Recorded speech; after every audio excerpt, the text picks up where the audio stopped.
Hello and welcome back to Something Z, and welcome to If Deku Got the Omnitrix Part 2. Last time on the What If, Izuku found the Omnitrix when he was 10 years old, and since then he's been working hard to master his 12 transformations. And when he met All Might, he didn't follow after him, so he doesn't know All Might's secret, and Izuku was able to get enough points during the exam to pass and go into UA. And on the first day of class 1A had a quirk apprehension test, which Mineta got last place, and on the second day they were split into pairs, and they did the heroes versus villains exercise, and Ochako and Izuku were able to beat Bakugo and Ida at the last second. So now that that's out of the way, let's jump into the video in 3, 2, 1.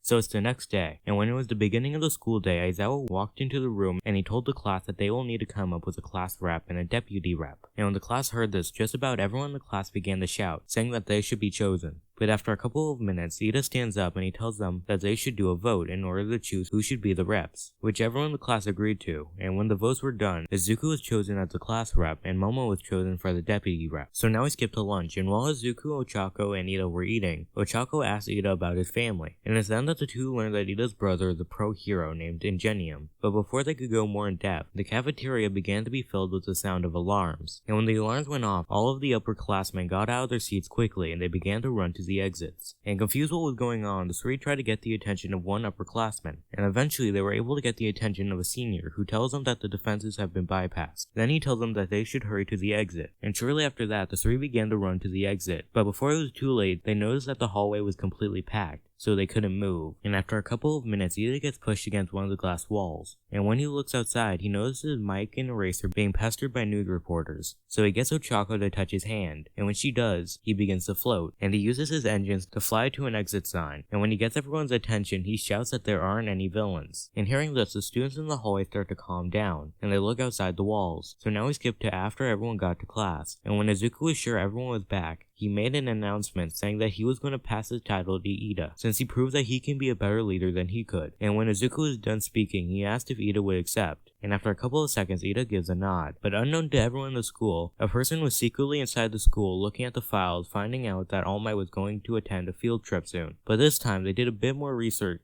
and eventually they were able to find the information on a certain student with green hair. So now we skip a couple of days, and when class started, Aizawa announced that they will be taking a field trip to the USJ. He then told them to put on their hero costumes and get on the bus that was waiting for them. So now we skip to when Class 1A gets to the USJ, and when the students walked out of the bus, the person they first saw was the pro hero 13, who gives them a speech about how their quirks could be used to save many lives, but it could also do the opposite, and if they are not careful, many people can die. And when they got inside, Aizawa asked where All Might was, and in response, 13 holds up a couple of her fingers. But before anything else could happen, the lights in the USJ start to flicker on and off, and a couple of seconds later, a portal opens up, and a group of villains start to walk out of it. And the people that seemed to be leading the group with a villain was a hand mask, a giant bird-like creature, and a person made out of the portal that the villains are currently walking out of. And when all the villains walked out, the portal closed. Then the portal villain flew to the group of students, and seeing him come, Aizawa told 13 to watch over the students, and he ran at the group of villains, and he began to fight them by himself. And when the portal villain got to the students, he noticed that All Might wasn't with them, but he began to look for his second target, and he was eventually able to find Izuku. And when he saw him, he said, "The League has been watching you for a while, Izuku, and your quirk seems like nothing we've seen before, and we believe that you're not even scratching the surface of your watch's potential." And thinking that the villain will go for him, Izuku went for Astrodactyl, and when the flash of light was gone, he was Astrodactyl. He then extended out his wings and he flew into the air, and when he was at a safe height, he tried to hit the villain with his green energy whips, but they didn't do anything and they just went through the villain. And while Izuku was attacking the villain, Bakugo and Kirishima tried to attack the villain, but they also didn't have any effect. And before anything else could happen, the villain surrounded the class and the pro hero, and they began to teleport them away, since he wanted to solely focus on Izuku without having to worry about the class escaping and getting help. And seeing that the class was gone, Izuku fought with all he had, but after a couple of minutes, the portal villain was able to surround Izuku, and he teleported him to the plaza, right in front of the bird-like monster and the hand villain, who when he saw Izuku began to smile and say,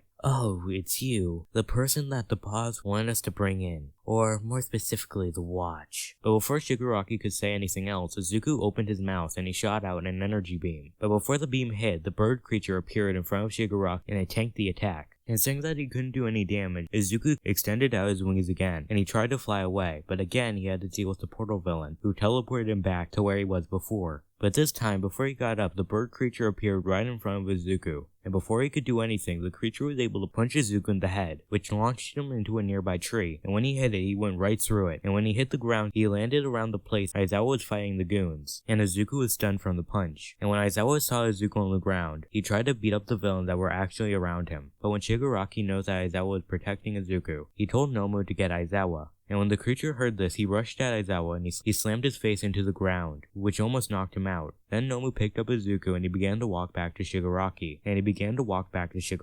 But before Nomu could get to him, Shigaraki noticed 3 students watching him from the nearby lake. And the 3 students were Ochako, Ida, and Sue. And when Shigaraki noticed them, he rushed at him, and he placed his hand on Sue's head, and he tried to disintegrate her. But to his surprise, nothing happened. So he looked back, and when he did, he saw that Aizawa was looking at him. So he snapped his finger and he told Nomu to finish the job. So Nomu dropped Izuku and he walked back to Aizawa, and he grabbed his head and he slammed it back into the ground. And this time, Aizawa was knocked out. So finally, after all this time, Izuku was able to control himself again. And when he saw Shigaraki going after the 3, he extended his wings, and he flew at the group. But before he got to them, Kurogiri extended himself, so he's face to face with Izuku, and he tells him to stop fighting, and maybe they'll take the watch off without too much pain. Izuku then looked at him for a second, and eventually he was able to find Kurogiri's neck brace. He then said that he surrendered, so he flew down slowly with his hands up. But when he was directly in front of the neck brace, Izuku opened his mouth and he shot out an energy beam, which hit Kurogiri and knocked him to the ground since he wasn't expecting it. And he used his new time to fly as fast as he could to the group, making Kurogiri have to chase after him. And when Izuku got to the group, and he grabbed Shigaraki by his collar, and he flew a couple of feet, and he dropped him over the water. Izuku then rushed back to the 3, and he told Ochako, Sue, and Ida to run to get help. The 3 then nodded, and Ochako made the 2 and herself weightless, and they used Ida's engines to run to the exit as fast as they could. And by the time they started to run, Kurogiri and Shigaraki made it back to land. And seeing this, Izuku asked, "What are you going to do? Help is going to arrive soon." And hearing this, Shigaraki started to get angry, and he told Kurogiri to get the 3 while he gets the target. So Kurogiri started to fly to the 3, but when he passed by Izuku, Izuku shot out his energy whip, and he was able to wrap it around Kurogiri's brace, and he began to fly the other direction, giving them extra time. But after a minute, the omnitix began to flash red, so Izuku dive bombed as fast as he could, and when he landed, he was back to his normal self. And seeing that he was free, Kurogiri flew as fast as he could towards the 3, but by the time he got to the exit, the 3 were able to escape. So Kurogiri rushed back to Shigaraki and he told him the news. And when Shigaraki got the news, he became even more angry. So he told Nomu to get Izuku, and Nomu was able to grab onto Izuku's head. And when Izuku was grabbed, he was unable to escape, and he felt like his head was going to explode. And when Izuku was face to face with Shigaraki, Shigaraki told Izuku that he's now done, and he tells Nomu to break his right arm. And with a loud snap, the Nomu was able to break the arm easily. Then Shigaraki starts to laugh, and he said, "We actually don't need to do this, but today, you made me very upset with all of your pointless struggling." Then Shigaraki told Nomu to break Izuku's right leg, and with a loud crack, Nomu broke it. Then Kurogiri told Shigaraki that the fun is now done, and they should take the watch off before the reinforcement comes. So Shigaraki then sighs, and he tells Nomu to start to rip off the watch. And when the creature started to pull with all its might,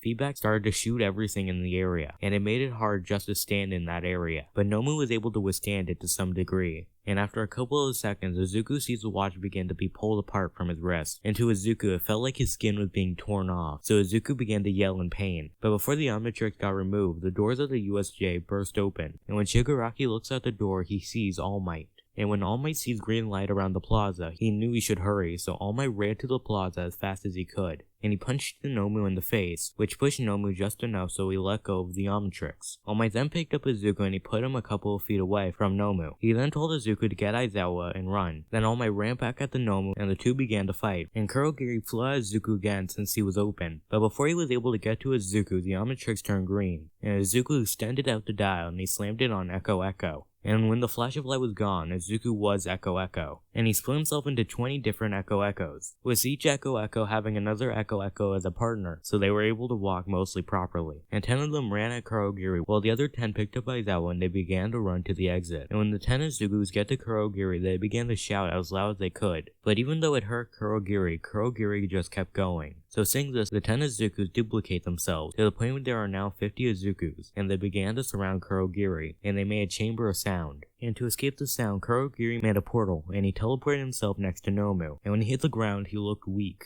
While this was going on, All Might and Nomu were going back and forth, punching each other, and eventually Nomu was able to pin All Might, and he began to sink his fingers into All Might's sides. But before Nomu can cause too much damage, Nomu got hit with an explosion on its head, and both of its legs were frozen solid. And when Nomu's legs were frozen, All Might was able to escape the Nomu's grasp. And seeing this, Kurogiri got back up, and he was about to create a portal. But before the portal could fully open up, Bakugo launched himself at Kurogiri, and he pinned him to the ground, and he threatened that if he moved or made a portal, he would blow him up, and he put his hand on Kurogiri's neck brace. Then Izuku finally made it to the group. And saying all of this, Shigaraki told Nomu to save Kurogiri, so Nomu started to break the ice, and in the process, it destroyed all the skin on his legs. But after a couple of seconds, Nomu's legs were back to normal, and when they were fully healed, they rushed at Bakugo. But before the attack hits, Bakugo appeared next to the multiple Izukus. Then when everyone looks to where Bakugo was originally standing, they now see All Might. Then the two go at it, with All Might and Nomu exchanging blows. But after around 299 punches, Nomu starts to get launched into the air, and with one final punch, with all of his might, All Might flung Nomu through the roof of the USJ, and with 2 out of the 3 villains out of the fight, All Might tells Shigaraki that he's done for. And this time, before Shigaraki could say anything, a portal opens up beneath him, and he teleports away. And before they were able to get to Kurogiri, the same thing happened to him, since Kurogiri knew that they wouldn't be able to handle All Might, let alone the other 3. And a couple of minutes later, the teachers of UA appear at the doors of the USJ, with Ochako, Sue, and Ida, and they were able to help some of the students who were still fighting villains. And after the fighting, Nomu was also captured. Also, after a couple of minutes, Izuku timed out with both his right limbs still broken, and he was taken to Recovery Girl to heal. And by the end of the day, Izuku's arm and leg were not broken, but they were sore, since he was already tired by the time he got healed. But before he was taken to UA, he got filmed by a news station to show how bad the attack was by showing the most injured student. And while they were filming him, they also showed the omnitix. And unknown to the villains and the heroes, there was someone else watching the broadcast that will now keep his eye on Izuku from now on. And this is where I'm going to leave the what if. I hope you enjoyed it. Sorry if I made this terribly, I tried my best. And I hope to see you next time on Something Z.